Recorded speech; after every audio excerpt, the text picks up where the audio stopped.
لا إله إلا الله وحده لا شريك له وأشهد أن محمدا عبده ورسوله اللهم صل على محمد وآله وصحبه أجمعين. ما بعد درسنا وكيل لبي الطبنات وكمل كتابك صحيح القصص النبوي وإسكالها أبو إسحاق الحويني حفظه الله تعالى. القصة الثالثة والأربعون قصة أفرتني صدحات عن أبي هريرة وحل غوري رضي الله تعالى عنه قال وحيري قال رسول الله رسولك الله وحيري صلى الله عليه وآله وسلم اشترى وإبسدي رجل من رجل نبو وحو كإبسدي عقارا قري فوجد وحو هلي الذي ننكي اشترى سو إبسدي العقار قرية في عقاره قري سيبو وحو كد حلي جرة آشون وحلاق وفيها دحدد وكسوغن يحي ذهب waxaa sibraar moodida ama aashuun oo buuxo dahab ka buuxo ayuu gurigii laga iibiyay ka dhaxala. faqaala wuxuu ku yiri lahu asaga faqaala wuxuu u yiri lilladiki ishtaraa iibsaday alcaqaara guriga kii soo iibsado la soo wareegaa lahu kii baayacahay oo guriga iska iibiyay wuxuu ku yiri khud qaado dahabaka dahabkaaga إنما اشتريت وحان أنكا إيبسدي منك أديك حقاق الأرض دولك أكليهم بانكا إيبسدي ولم أشتري كاما إيبسن الذهب كان قرقا كسور دحلي دولكي أنك لقدان كمينا هشين إنه الذهب كود حجره. وقال وحو يرى الذي كي الأرض دولك له أساق يوسق ناطي ودولك إسكيبي إنما بعتك وانكا إيبي الأرض دولك يوما وح الله روح فيها دحديدا ku sugnaaday wuxuu leeyahay dhulka adiga iibisay kii dhulka la soo wareegay dahabkan ka dhaxlay marka ada iska leh kii kalena wuxuu leeyahay dhulkan ka iibiyay iyo dahabka iyo wax oo dhan way markaan ka iibinayay way isku iibiyay dhulka iyo dahabka. fataha kama waxay u soo xugum tageen ila rajulin faqala wuxuu yiri alladhi ki tahaakama ay u soo xugum tageen ilayhi xaqiisa alakuma idinka ma idin sugnaaday waladun caruur jinsiga caruurta maanta loo jeedo caruur ma leedihiin. qaala wuxuu yiri ahaduhuma midkood li aniga waxa ii sugnaaday gulaamun wiil barbaaran leeyahay. wa qaala wuxuu yiri alla akharu kii kale li aniga waxa ii sugnaatay jaariyatun gabar inan ah. qaala xaakimkii wuxuu yiri anki xaa guuriya al gulaama wiilka gabadha u guuriya وأنفقوا كقودية على أنفسهما لبضوضا نفتوضا دوشوضا منه من الذهب كحقيسة وتصدقا كصدقيست ذهب كان لبدين نبقى الديدين وكي قرق لو ريقين أوليه ننك أصل قرق لهابا إسكاله كي قرق لغا إيبيان أوليه ملي هي قرق يوحي كده حجريبا ننك وان كيبيا حتى لبدين نبقى الديدين meel fogid leedka geyn ma ay labada ilmood oo dhasheen isu guuriya kuna kaaliyo ayaga ku waxa weeyaan dhaqaaleey. riwaayada isxaaq baa waxay cadaysay ibn bashirin ninka yiri wiil baan dhalay inuu yahay ninkii guriga soo iibsaday ninka wiilka dhalay waa ninkii guriga la soo wareegay. cagsina waxa laga fahmayaa ninka gabadha dhalayna waa ninkii guriga iska wareejiyo lacagta qaatay. riwaayo kale waxay cadaysay ninka mushtariga ahi gurigii markuu la soo wareegay oo gurigii soo gatay gurigii waa camiro waa hagaajiyay muddadii guriga uu dhex hagaajinayay buu marka wuxuu ka dhaxlay kanzigan dahabka ah meesha yaala. asagiyo baayici baa marka isu yimid oo iswaraystay. ninkii guriga laga iibiyay wuxuu yiri anigu gurigaas wax aan ku dhex xabaalay oo dhaqaale ah oo dahab ah oo aan leeyahay ku dhex ogahay ma jiraan. kii kalena wuxuu yiri anigu guriga baan ka gatay waa isdiideen marka. ninkii qaadiga ahaa bay inta u yimaadeen oo magaalada joogay waxay yiraahdeen ruuxna kala saara nugu dar xoolahan ayagaana meeshay mudan yihiin dhiga. asagina wuxuu niman yahay ilaahay baan ka baqayaa hawsha ma gali karaan. saddex nin wanaagsan bay ahay nin walba waricnimo iyo xalaal meerad ku dadaalaya. mar haday sidaa dhacday oo xukunku sidaa noqdo shariicadeena islaamka aqdiga asalkaana labadan qof ay isla ogol yihiin حافظ بن حجر وحو ليه حكم الركاز بين نقونيسا حولهاس dafnul jaahili hadduu yahay oo cid aastay iyo cid meesha keentay midna laga warqabin waxaa weeye xukmu rikaas buu noqonayaa qofkii dhulka la soo wareegaa markaa iska qaadanaya haddii laakiin la garanaya cid xoolahan iska leh ciddii iska lahayd baa lala raadinayaa markaa xadiidkani wuxuu inoo faa'iideynayaa dhowr qodob waxaa ka mid a dhowrkaa qodob awlaadda aynu dhallay inaynu ugu kaalmayno guurka oo wixii ilaahay uu ku siiyey ama aad ku garab istaagi kartid hadday tahay gabar iyo hadduu yahay wiilba in guurka loogu kaalmeeyo shar badanna waa lagaga badbaadin taran badan iyo khayr badan iyo ummadda nebi moxamed oo fidana waxaa weeye waa lagu kasban awlaaddaadina waa kugu dhowrsanaanayaan marka hadday gabdho yihiin iyo hadday wiilal yihiinba in guurka loogu kaalmeeyo xadiidku uu inoo faa'iideynaya weliba shacaa'irta waaweyn oo muuqato oo wanaagsan buu ka mid yahaa wuxuu kaloo xadiidku inoo faa'iideeyey labadaa nin waricnimadooda iyo xalaalnimo miiradkooda mid walba qaabku iska ilaalinaya xuquuqda aadamaha iyo dad xuquuqdooda inaan lagu yeelan wuxuu kaloo xadiidku inoo faa'iideeyey fadliga iyo wanaagga ay leedahay labada ruux oo is haysato oo isula kaa timid inaad islaax iyo wanaag dhex dhigtid xoolahan anigu melihi iyo anna melihi bay isku haystaan iyo adaa leh ninkii qaadigahayo loo yimidna xoolihii sidii loo maamuli lahaayoo wanaagsanaabuu u sheegayo islaax iyo wanaag buu dhex dhiga sidoo kale ninka qaadiga ah ummadda kala xukumaya sida dadka kaloo caadigaaba ay ugu bannaan tahay inay ummadda islaaxooda iyo wanaaggooda ka shaqeeyaan asaguna waa inuu ka shaqeeyo oo hadda labadii ninoo xoolahan isku haystay oo mid walba xoolaha uu dafirayo uu leeyahay war adaan dhulkaagii laga soo qaado asalkii adaa iska leh kan kalena uu leeyahay dhulkii iyo wixii ku dhex jirayba waan kaa iibiye wuxuu sameeyey wuu heshiisiiyey labadoodiiba xoolihii waa ka madax bannaysiiyey carruurtoodiibuu ku infaaqiyey reerihii buu yidhaha loogu dhiso marka ninka qaadiga ah ummadda kala xukumaya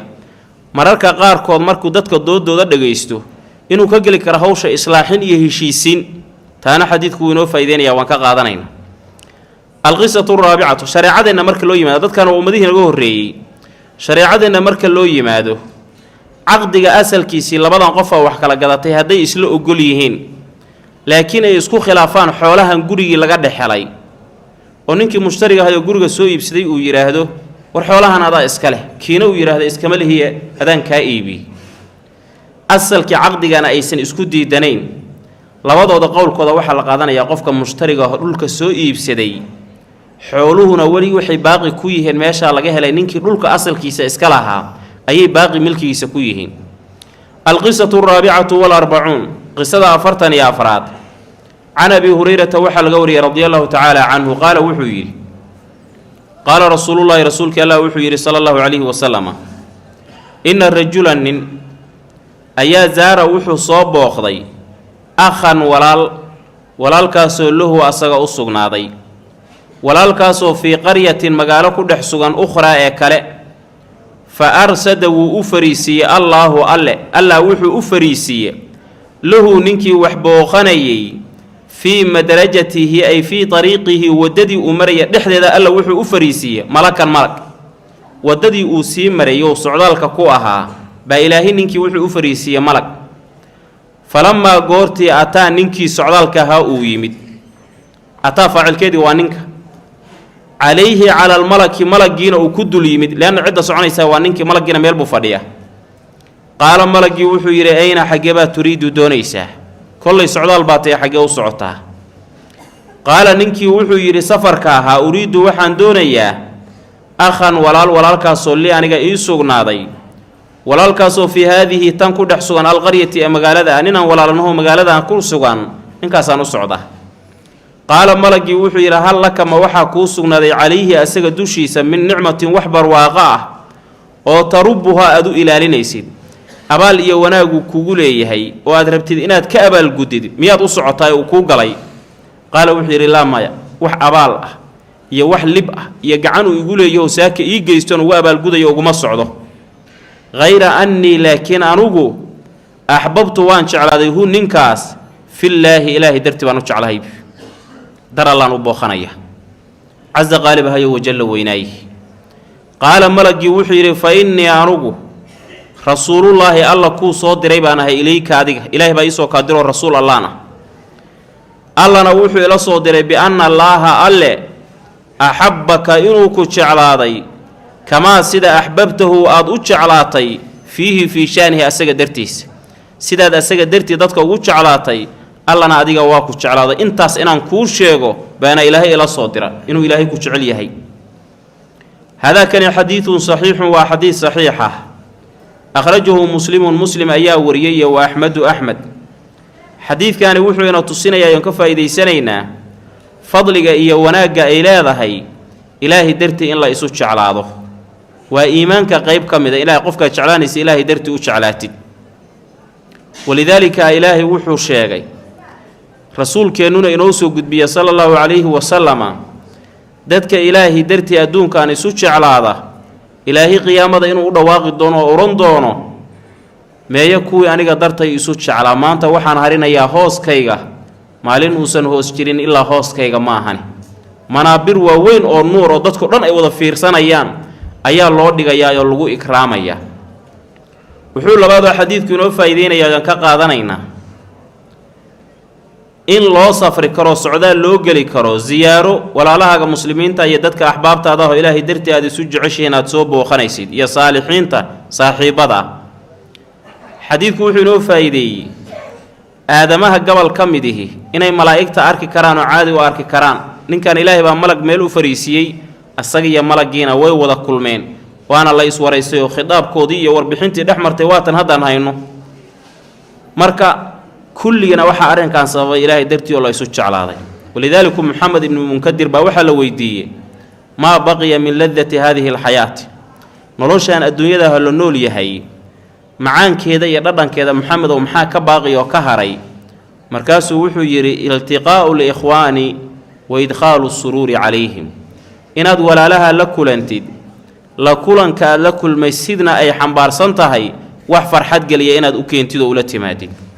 حسن البصري باسيدو كلا وحو أورين جيري ولا لها إلهي درتي أن كو ولا لوني يا أهل كيغي المهيغا ولا لها در إله أن كو ولا لون أن جعلها يبي سببتو وحا ويان بيري ولا لهي إلهي درتي أن كو ولا لوني يذكرونا بالآخرة آخرين حسوسين ينبي أما أهل كيغا يعرورتا يدا يمركا ريرها يغا أتغنو الدنيا إن حسوسيان عيد بالجوجا يا علابي صوغد هبل غورغانا لو دغاي انا كان ربا الدنيا باب الدنيا نغو فريان بي كوا markaan u tagnay laakiin kuwan ilaahi darti aan ku walaaloonay markaan u tagno aakhiraya ilaahi xusuustiisan kala kulanay ولذلك ابن قيم رحمه الله تعالى wuxuu leeyahay walaalahaaga la kulankooda muslimiinta la kulmaysi waa laba qaybood hadalkaas u fiirsada dadka muslimiinta kulanka ay kulmaan waa labo midkood waxa weeye وهل إن أدو لكل ميسيد يحوغا مشغول نمو اس مشغولين إيسانو ودا شيكيسان إيسانو واسوهشان إيسان أرين كاسو وحو ليه دبك وكو كينا يوحا أدكت ديفيسيد دبك وكو كينا ياكو بدان يب وقو هادا ماها شر يبلايين أدكو ودا شيكيسان إيسان مالين والبواسو تمادان لبس ساعان ميل ودا فردان عاود هادانا إسو إيمان إيسان هل ساعة ميل فدينيسان وانت ku shaahtaan baad wada fadhinaysaan bariso waxba hadana la isu iman labadoo saac baa la qaadanaya waxa laga yaabaa wax shar iyo dhib inaydan ka sheekan caadi wax iska mubaax caadi ah wehelka noocaas iyo wada sheekaysiga noocaasihi waxa dhici karta iyo dhibkiisu inuu dheeftiisa ka bato waxa ugu yar oo dhib oo laga heli karana waxa weeyaan buu yiri inuu qalbigaagana fasahaadiyo waqtigana uu ka dayaco qolyaha labaad oo wada kulmo muslimiinta kamida waxa weeye waa dad u wada kulma at-taawun 'ala al-birri inay u wada kulmayaan wanaaga inay isu kaashadaan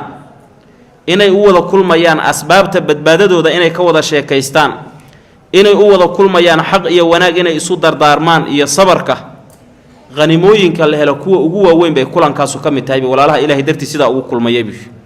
waana waxyaalaha ugu nacfi badan haddana taa laftirkeeda waxa laga yaabaa صدح دباتة كاسو جاري أولها مسلمين تعاون كخير كاد وضع تعاون إنسان يسقرب سجى يمدني مضى يسود دردارنك لفتر كذا الجاية بيسدح عافين يلته سدح ذا آفة كبد وحويان بيري وحال جاية بابي يمرك وضع كل ما يعني مدمتك كلا إنه يسوس قرحيه أو إسكجده ونيه رفع عن بعض غبتها ما أنت سفع عن بيكوش ذا هاي وحويان أيجي مرك أيجي بس كون مشغولة يبقى شكل واضح hadda uga wada khayr isu sheegaya laftirkooda inay isku mashquulaan oo midba midka kale maanta dhan uu isu soo qurxinayo waa aafa laftirkeedu oo ikhlaaskii marka uu yaraado aafa labaad bay leedahay waxa weeyaan buu yiri in laga wada hadlo laga wada sheekaysto wax baahida iyo danta ka badan oo khayrkii aad ka tacaawunayseen mararka qaarkood uu soo jiido wax baahida iyo duruufta jirta ka badan intay hadalku idin la galo waxa weeyaan waxaan macna lahayn aad ka wada hadashaan tan saddexaadi waxa weeyaan inay meesha ka soo baxdo la kulankan markuu bato marka kale inuu idin noqdo marka ugu dambaysa caado iyo dhaqan meesheenna isugu keenkeen bacda al-cishaa sigiska marka laga baxo meelo waxa jira waxa weeyaan ilaa 4 saac lagu gaaro hana magacooda sheegay la wada garana saashkii ka agdhow ilaa 4 saac ama 5 saac ama fadhi ku dir iyo shaacab meesheenna laabka isugu keenkeen baa la oranayaa marka laabkaas 5 saac ama rag bay ku gaaraan salaatul leelkana ma tukadaan rag baa laga yaabaa salaada cisho la aqimay inaad ku soo martid ayagoo farfadhiyo ku sheekaysanay marka macna weyn madaas uma leh waa rafaad iyo dhibaato wixii marka waxa laga yaabaa marka hore talaba hameeniyo inta shaah lagu wada cabay markii dambe caado iyo dhaqan iska caadi intay noqotay inay aakhira iyo ilaahi ku halmaansiiso sida awgeed bin muqayyim wuxuu leeyahay gabagabadu waxa weeye la kulanka dadka aad la kulmayso la qaadanaysid wuxuu la mid yahay neef dhalay oo caanihiisa maalaysid caanaha xoolaha laga maalayo caanana fiitamiin ay noqdaan oo xoolo waxa laga yaaba geeda bacrinsamay oo wanaagsan iyo meel ugbaada daaqay in caano fiican laga maalo oo wanaagsan oo lagu cayiro oo caafimaad laga helo caanana waxa laga yaabaa inay noqdaan xoolo kud iyo qanjo qaba oo wada sakaraad oo dhugato qaba inta caanahoodii la maalay calool xanuun inaad ka qaadid iyo shuban biyood iyo daacuun wuxuu leeyahay fadhiga aad dadka la fariisanaysid iyo bulshada ku dhex jirankaad ku dhex jirtid natiijada aad ka helayso waa caanahaas oo kale tabi haddii la kulankaagu la kulan wanaagsan oo khayr ku salaysan uu noqdo miro wanaagsan baad ka guran mala yacni waqti dhumis hadduu noqdana miro aadan caribtooda mahadin ayaad waxaa ka guranaysaa القصة الخامسة والأربعون قصة أفرتن يا شناد عن عبد الله بن مسعود وحل قوري رضي الله عنه قال وحيري قال رسول الله رسولك الله وحيري صلى الله عليه وسلم لله ألا أيا أشد درنان شبدا فرحا حق فرحده بتوبة عبده أدون كيس توبة كين كيس وكفرح المؤمن مؤمنك من رجل نين أيو كفرحت بدنيها ننكاسو في أرض الكسغنا دوية وحوين علاء مهلكة والوهلك سميو هي شرع الله وحوين الوهلك سميه معه ننكا لجرن كيسنا وحا كسغان راحلته قاديد كيسو صارنا عليها دوش يدنا وحا وصغنا ذي طعامه عنتدي سيو وشرابه عبتان كيسي ميلبه قويه الله مريا وإيرقوان هل كان يفبو حولك وطاه عنتدي عبتان كانوا حول نيف كاسي أساريه فنام ووصيح ذي فاستيقظ وسو براروي والحال قد ذهبت هشيسي أما قاديد كيسي أي تقطي فطلب وراديها الراحلة حتى أدركه إلا أصوها للي العطش هالرادي أون سؤباد قوبي بو أون أسقل النقضة ثم قال وحي مركو هاشي كغوستي أسقب إسلاه ذو أرجع وانقنيا إلى مكان بوسكي الذي كاسو كنت وانها فيه دحدي سميتكو السغان هالشي ذا مركي قدام بيسي جيتكي أنه سردي جيتكي بانتقيا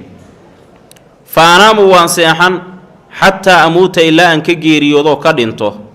فوضع وودغي راسه مدحيسي على ساعده دودنكي سايو مدح صارتي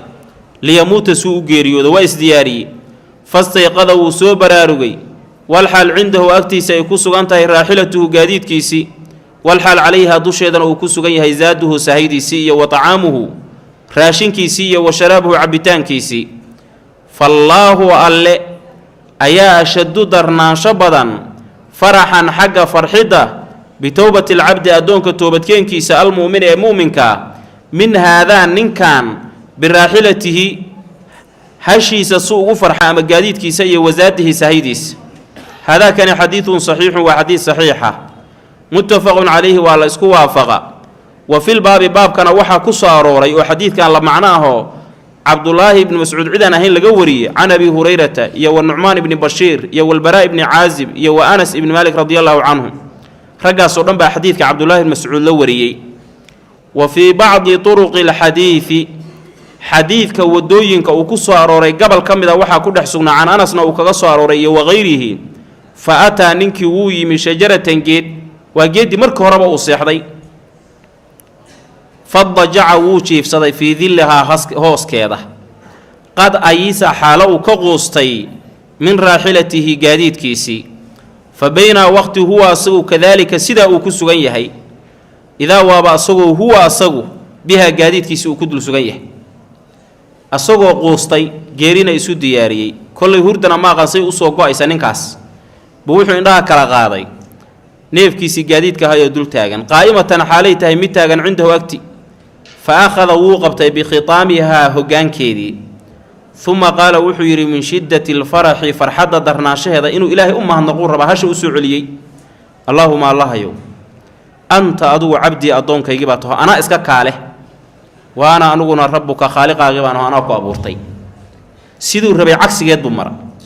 wuxuu rabay inuu yidhaahdo ilaahayow ilaahaygii baa tah anuguna addoonkaagii baan ah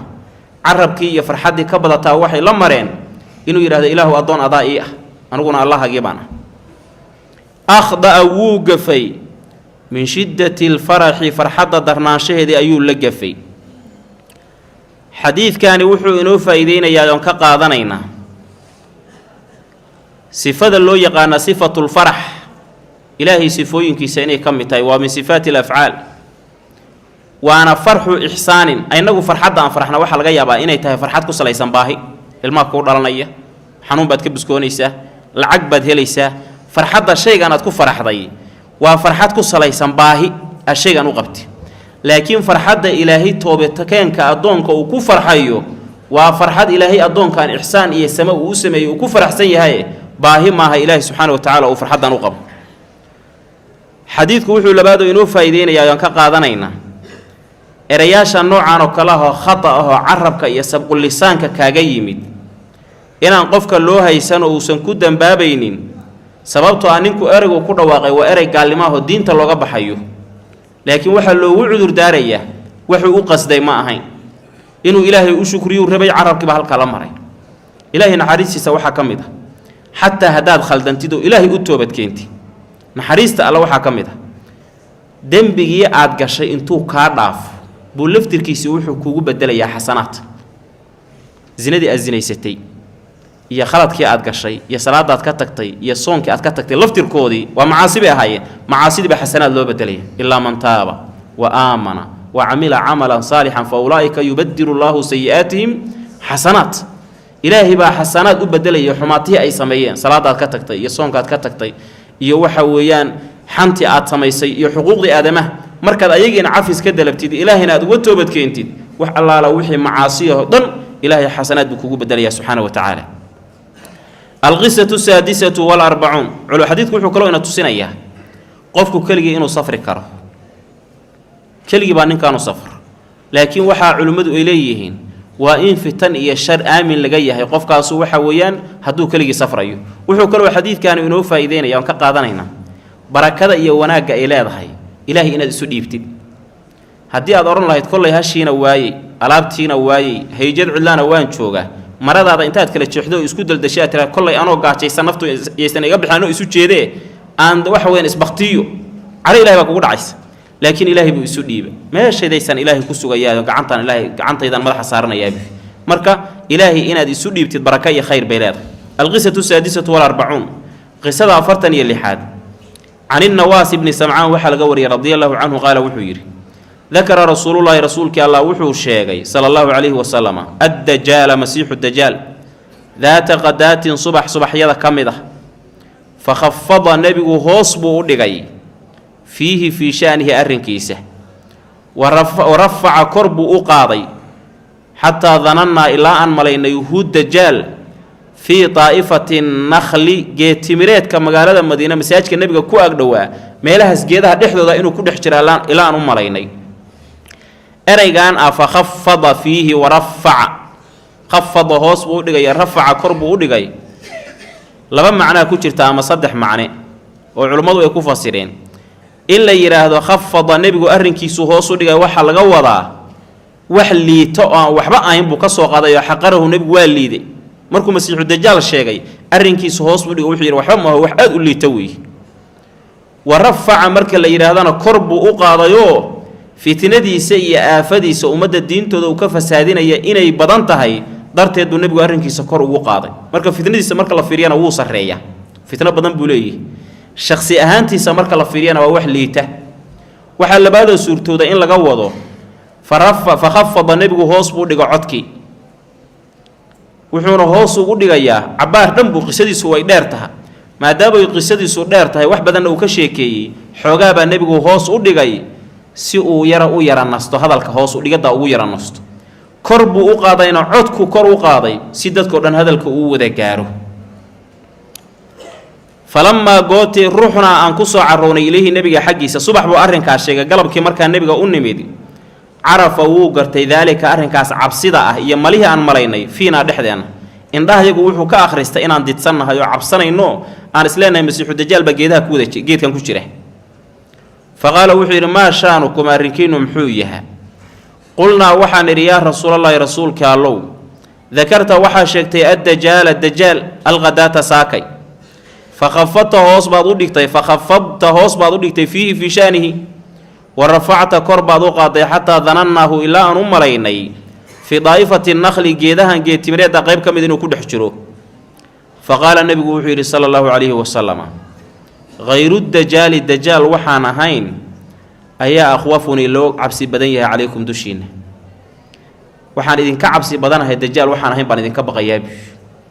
cabsida aan ka qabo dajaal inuu idin fidneeyo iyo waxa aan sheegi doono oo soo socda waxa weeyaan cabsida aan ka qabo tan kala daran adduunya idinka baqayaab nebigu sallallahu alayhi wasallam in yakhruj hadduu soo baxo masiixu dajaal wal xaal ana anuguna fiikum dhexdiina aan ku sugnahay fa ana aniga xajiijuhu difaacihiina adduunakum sukadiina anaa idinka difaacayay agtina ma u imaan karo anoo jooga hadduu soo baxo wa in yakhruj hadduu soo baxo wal xaal lastu aanan ahayn fiikum dhexdiina mid ku sugan famru'un ruux waliba xajiiju nafsihi naftiisa asagaa mas-uulka yaha isdifaaco wallaahu allana khaliifatii asagaa kusimahayga ah calaa kulli muslimin qof walboo muslima ilaahay baan uga tagooday oo ku ammaansaday innahu masiixu dajaal shaabun waa wiil dhallinyaro ah qatatun oo tima adag qadadku waa qofka timihiisu aadka u adag yihiin oo farfadhiyaan gaxandhada camal caynuhu ishiisuna daafiyatun way soo taaganta il soo kuusan buu leeyaho soo taagan kaannii waxaan moodaa ushabbihu inaan u ekaysiinaya bicabdilcuza bni qatan ninka cabdulcuza bnu qatin la yidhaahdo ninkaasuu dadka iila egyaha masiixu dajaal cabdulcuzahan la sheegaya bnu qatankaani waa nin reer bani khusaaco ah oo xaafid ibnu xajar uu leeyahay waqtigii jaahiliga intaa nebi maxamed la soo dirin oo rasuulka laga dhigin buu geeriyooda ninkaasaa tilmaantiisa nebigu garanayo masiixu dajaal ninkaas uu egyahay faman ruuxii adrakahu uu soo gaaro hu masiixu dajaal minkum idinka xaalu idinka mid yahay falyaqra' ha akhriya calayhi dushiisa fawaatixa suurati lkahfi suuratulkahfi aayadaha ugu horeeya ha ku akhriyo suuratulkahfi aayadaha ugu horreeya ad ku akhrinaysa innahu masiixu dajaal khaarijun wuxuu ka soo bixi doonaa khallatan ay dariiqan wado khalladu waa dariiq waddadaasoo bayna shaami shaam iyo walciraaqi ciraaq u dhaxaysa halkaa waxaad ogaatay kow inuu dhallinyaro yahay laba waxaad ogaatay waxyaalaha la isaga difaaco suuratulkahfi awalkeeda inay tahay saddex waxaad ogaatay haddii nebi moxamed noloshiisa uu ku imaan lahaa nebigaa naga difaaci lahaa laakiin haddii nebiguu geeriyooday kabacdi uu soo baxo waa nin walba yitiis afraad waxaad ogaatay makaanka iyo booska uu ka soo baxayo shaam iyo ciraaq dhexdooda inay tahay facaatha wuu fasaadiyey yamiinan midig iyo yamiina dhanka midig buu ummadda u fasaadinaya caatha waa ficil maadi caydkuna waa fasaadka weliba aadka u daran wa caatha wuu fasaadinayaa shimaalan dhanka bidixna ummadda wuu fasaadin yaa cibaadallaahi ilaahay addoommadiisiiyow fahbutuu sugnaadoo diinta ilaahay iyo mabdi'iina ku sugnaada fitanka iyo aafooyinka dhacaya ayaysan idin saamayn adduunyana ha ku aafoobine qulnaa waxaan nidhi yaa rasuulallahi rasuulkii allow wamaa maxay bay tahay lubthuhu nagaanshihiisu fil ardi dhulka uu ku nagan yahay imisuu arlada dusheeda joogi doonaa markuu soo baxo qaala nebigu wuxuu yidhi 40 yowman 40 maalmood يوم مال كسنة وسنة وكله أفرتن مال هل مال وكمده هل سنة أي لأكت ويوم مالنا كشهر بالأي لأكت ويوم مالنا كجمعة أسبوع أي لأكتها وسائر أيامه مالمه سأنت كسهرتو كلنا كأيامكم ومالمه نعادق هوكليتو ظاهر كاسيد النبي محمد وشيغي بالقوة يا سيد إمام النووي وشيغي رحمه الله تعالى فقلنا وحن يا رسول الله قلنا وحن يا رسول الله رسولك الله فذلك كاس اليوم مالك الذي كاسو كسنة هل سنة لأك أتكفينا ما نقول لنتهي فيه دحديث صلاة يوم هل مال الصلاة دين أن تكنوا ما دابوا هل مالين وهل سنة لأك أي تهي ما هل مالين صلاة دين بأن تكنينا يوشان صلاة كليا أن تكنينا مسوحة لقصو قادة يا هل سنة قال النبي وحير الله ما كسو قادة ميسان هل مالين صلاة دين اقدروا قدر له وأساق قدره قدر كيس مر هداد وحا ويان لغا يابا قرحدي إن لواي oo maalinkiiba ay qorraxdii dhici weyday oo qorraxda iska gaabinayso oo qorraxdaas dhicitaankeedu ay la eeg tahay iyo maqnaanshaheeda ay soo bixi doontaa hal sano salaadihii waad qadaraysana waa jaangoynaysaan waxaad leedahay salaada subax iyo duhurka maaqa u dhaxayn jirtay 6 saac 7 saac waxbaad qiyaasaysaan ku tukanaysaan qulna waxaan iri yaa rasuulallahi rasuulkii allow wamaa israacuhu degdegiisu muxuu yahay fil ardi dhulka uu ku degdegayo دقدق دلك وفسادين يو دخ عردي انت ترى لأكتها قال النبي وحي صلى الله عليه وسلم كالغيث واسد الروب وكالغيث كوحا لو يقانا روب كي ماذا مركي الضومض أباروبان ويقوستان كبعد هو الذي ينزل الغيث من بعد ما قنطوا وينشر رحمته مركا روب مهيجان او تربضا او استدبرته اي كذلك كحين سأر ريح ضبيشه لبعد سيو حوق له وأود الصعطة iyo dabayl markuu roobku isku darsado sida roobkaas u socdo kale sidaas oo kale u degdegaya fayaati uu iimaanaya cala alqawmi qolo fayadcuuhum uu yeeraya wuxuu leeyahay war ilaahiinaan ahay rumay ilaahnimu sheeganaya fayu'minuuna way rumaynayaan bihi asaga wayastajiibuuna way ajiibayaan lahu asaga faya'muru faraya as-samaa cirka fatumtiru way soo da'aysaa cirku wuxuu leeyahay roobkaaga soo fasax والأرض ويأمر الأرض لك أيو فريا فتنبت ويصور لنيسا نبات كذا وددك أسجر رمي فتروح ويصور عرابيسا عليهم ددك دوشوضا سارحتهم مواشد دي حوله دي والماشية مواشد حولها يدوي أطول ما كانت مرلا كمركي وقول ديريد ذورا حق كرسك ذور هو كرسك جيل يوحى قلبك يصور عرابية مرلا كمركو وعيلونا وكرس ديراء وأسبغه مرلا كمركو وكامل سناء ضروعا حق عن رضح جيلي إرمانانا أسوق عن ردي سيناسيس عن كود بوحان أيو إيمانية وأمده مرلا كمركو وتاجنا خواصر حق كليها دركت بأن تكبدتان نيف كليه بدور مري نيف البكليه سبا مغضة ثم يأتي وإيمانية القوم قلو فيدعوهم ويريا وحليه إلهي نان هاي الرمية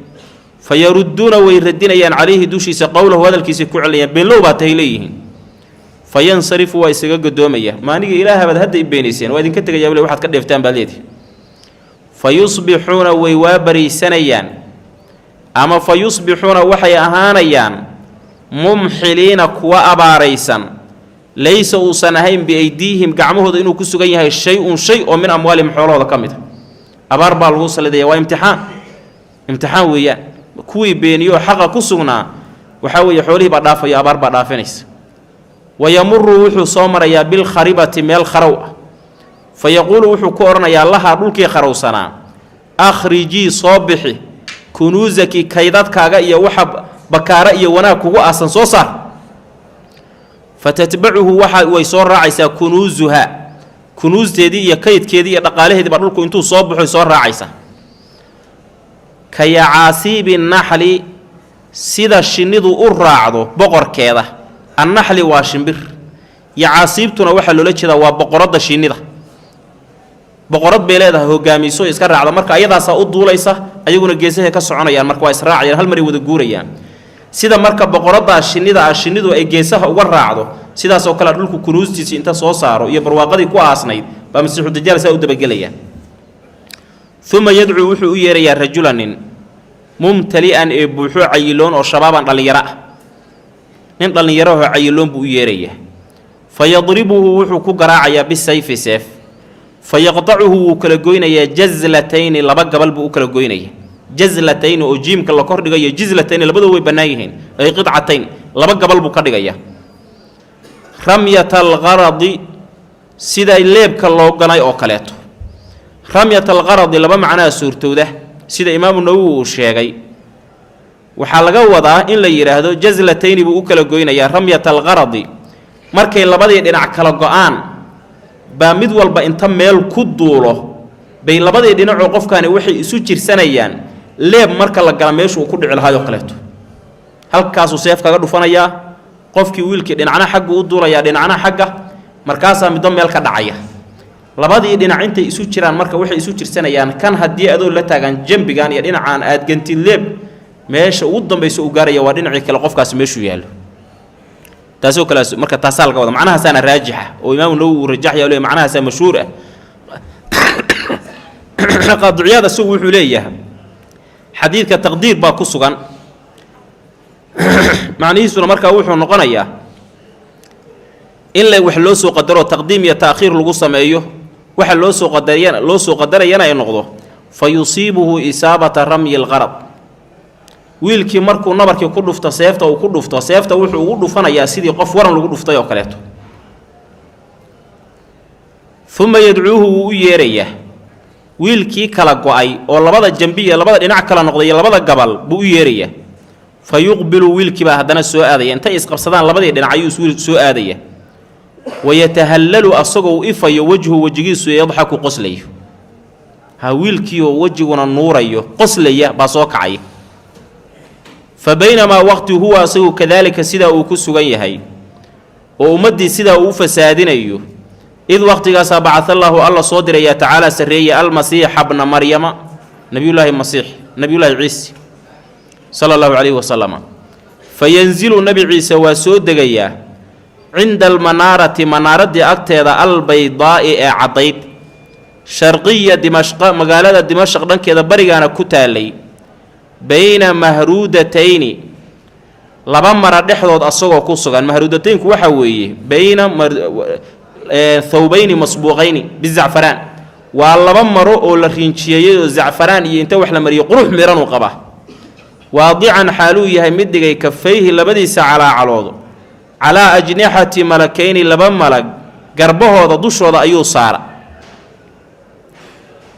cinda manaarati albaydaa meeshaa la leeyahay manaaraddaas ayadaa imaamu nawowi wuxuu leeyahay xadiidkan markuu sharxayay fii saxiixi muslim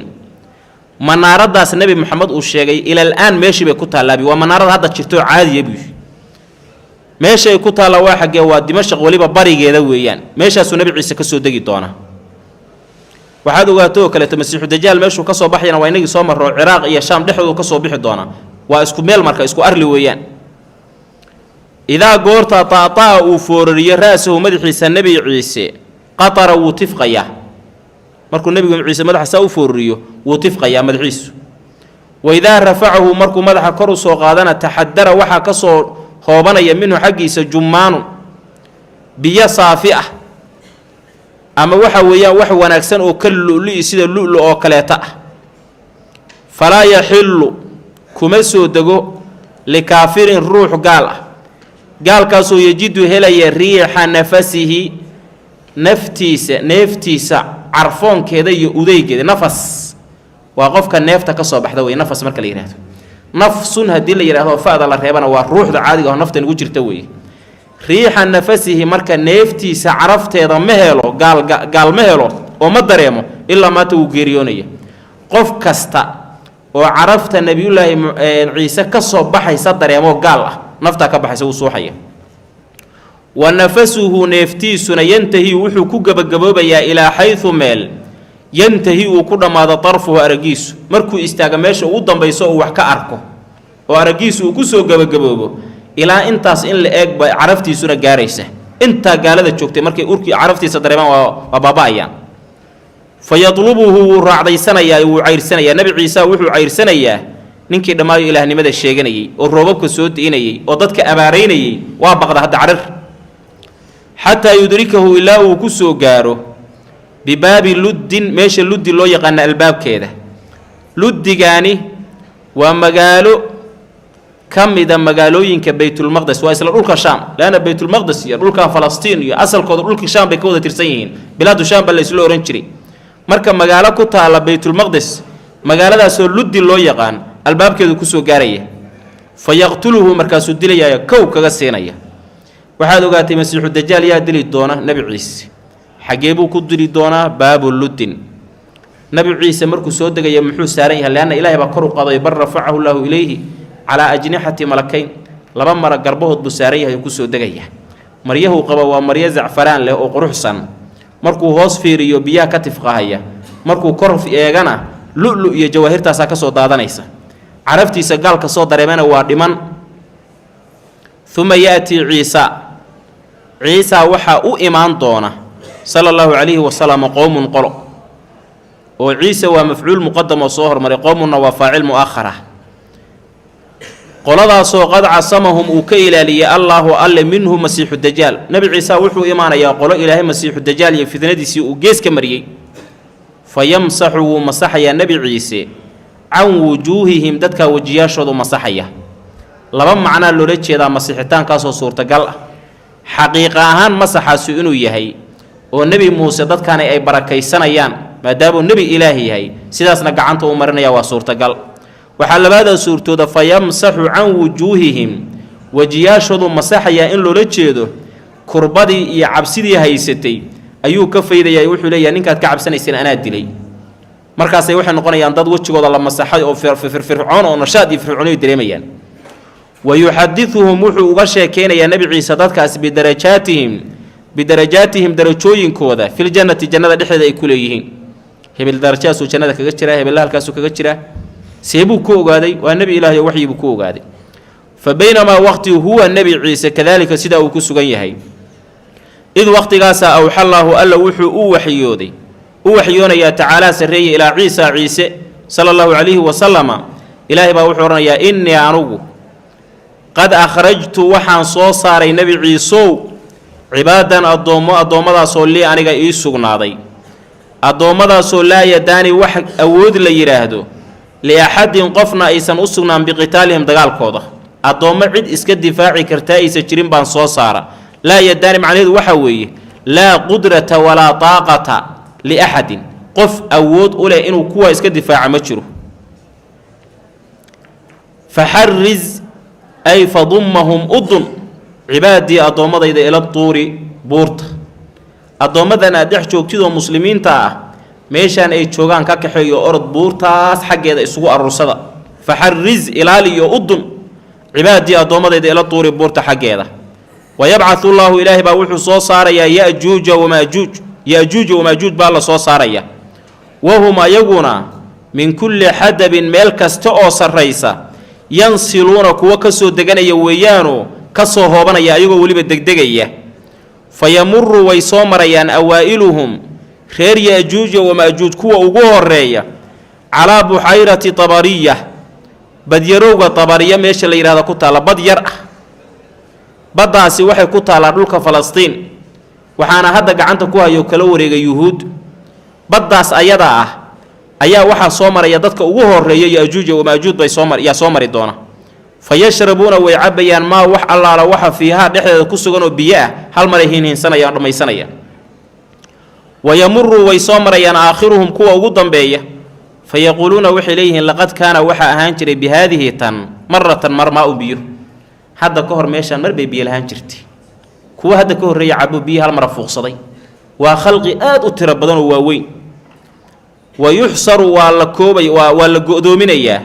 nebiyullaahi ciisa nebi ciise sala allahu calayhi wasalam iyo wa asxaabuhu asxaabtiisa.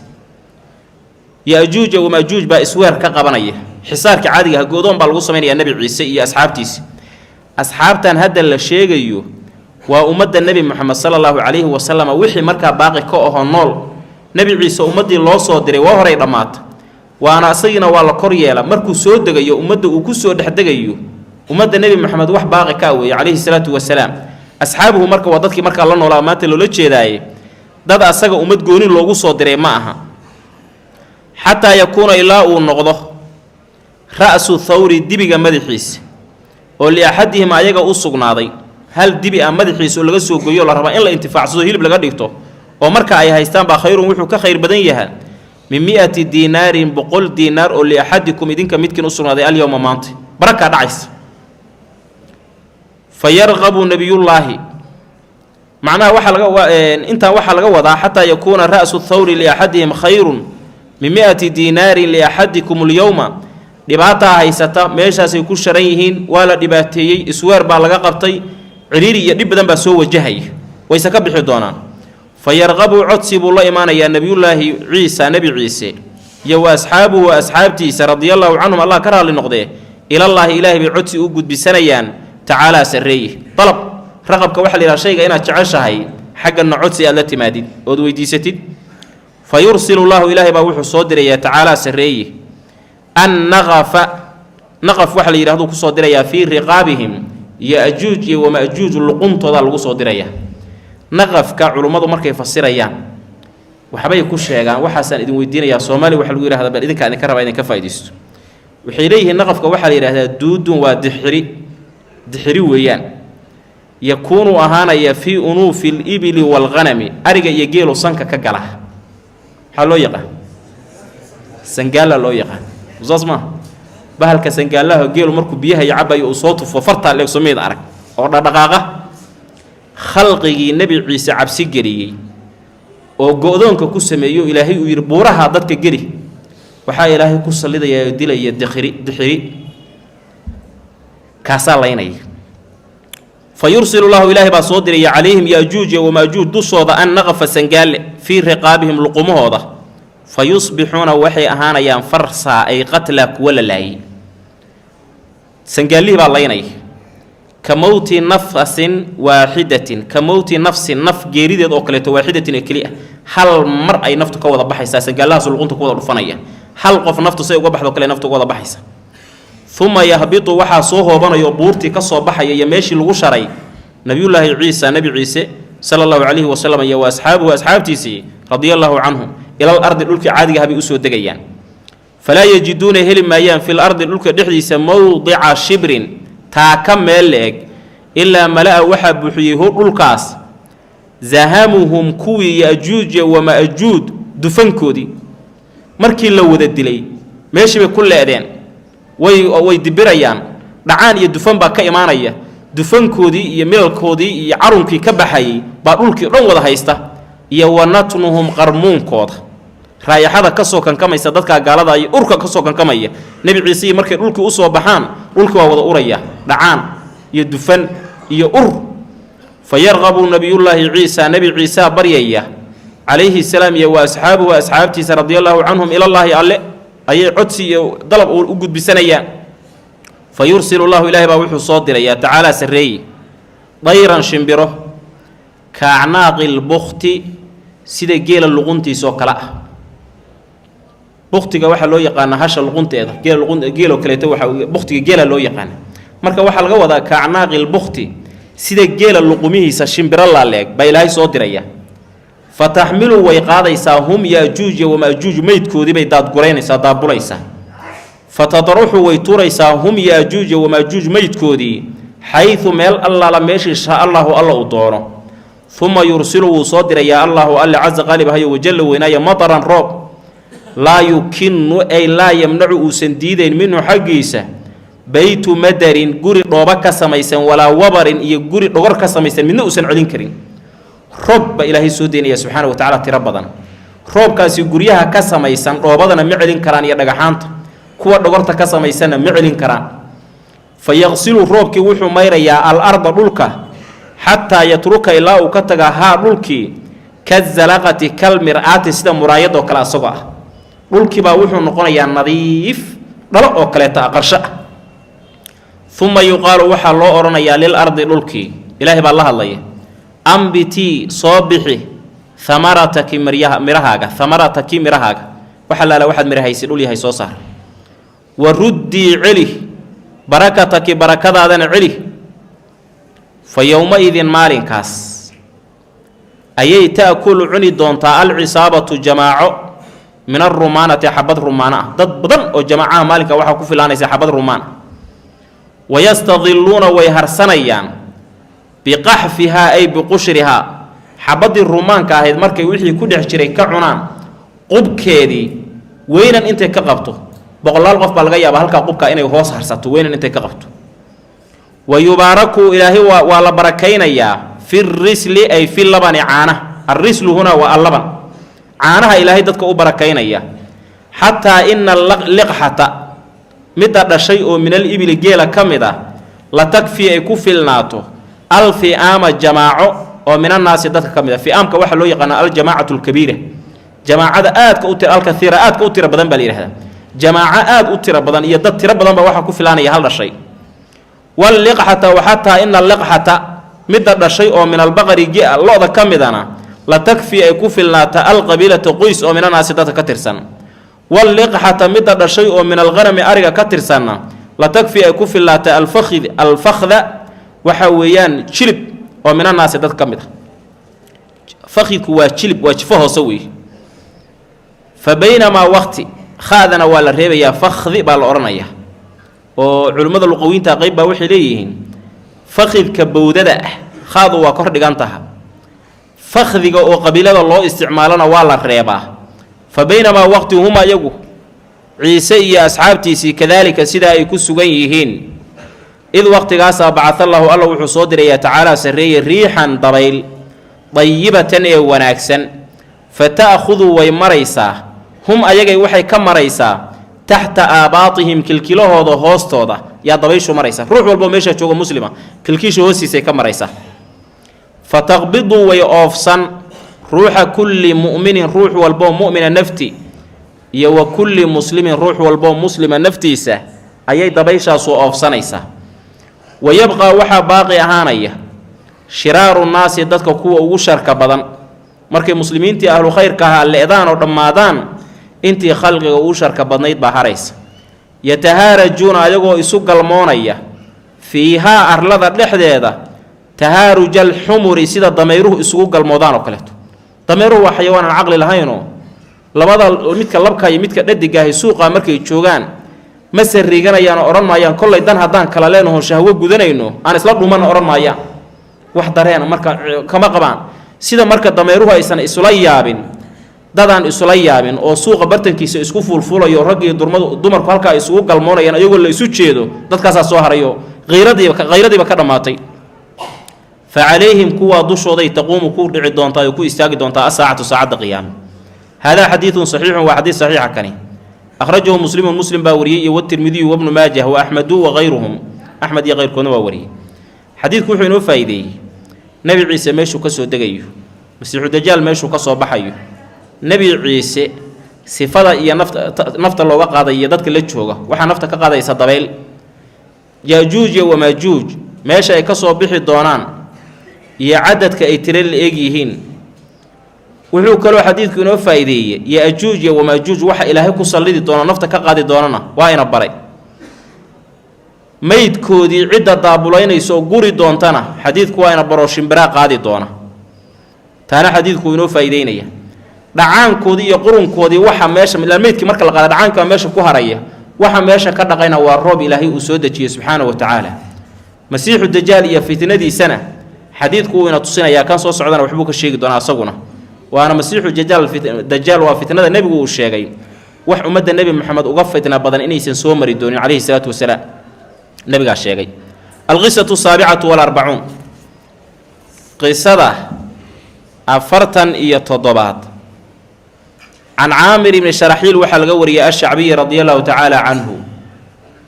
maaqa saac wey hadda waa ku dari karna soo maa berri iyo beri dambaan rabaa kitaabkana ku dhamay marka hadduu idinku dheeraada dulqaata waxaa laga wariyey shacbi annahu asagu sa'ala inuu weydiiyey faatimata binti qays ukhta daxaak faatimo binti qays gabadha la yidhahduu su-aal weydiiyey waa saxaabiyad ukhta daxaak ibni qays daxaak ibni qays walaashiis ahayd halkaa waxaa ka faa'iidaysanaysaa ninbaa wuxuu su-aal diiniya rabaa inuu weydiiya gabar cilmiguna marka waa qadar mushtarag oo rag iyo dumarku ay bartaan masale diiniya gabadhu marka hadday kaaga ogaal roon tahay waxba qabweyni raganimayaysan ku gelina ka faa'iideyso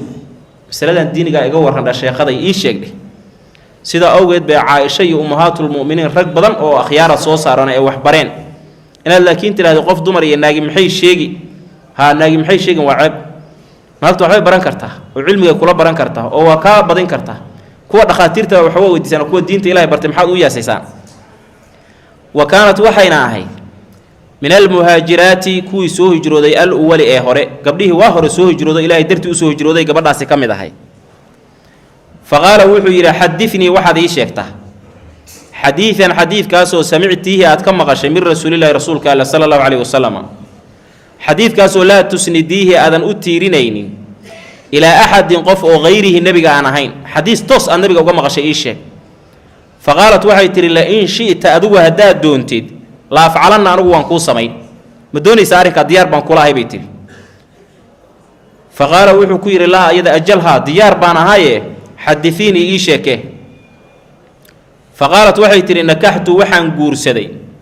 ibn al-mughirata ina mughira wa huwa asaguna min khiyaari shababi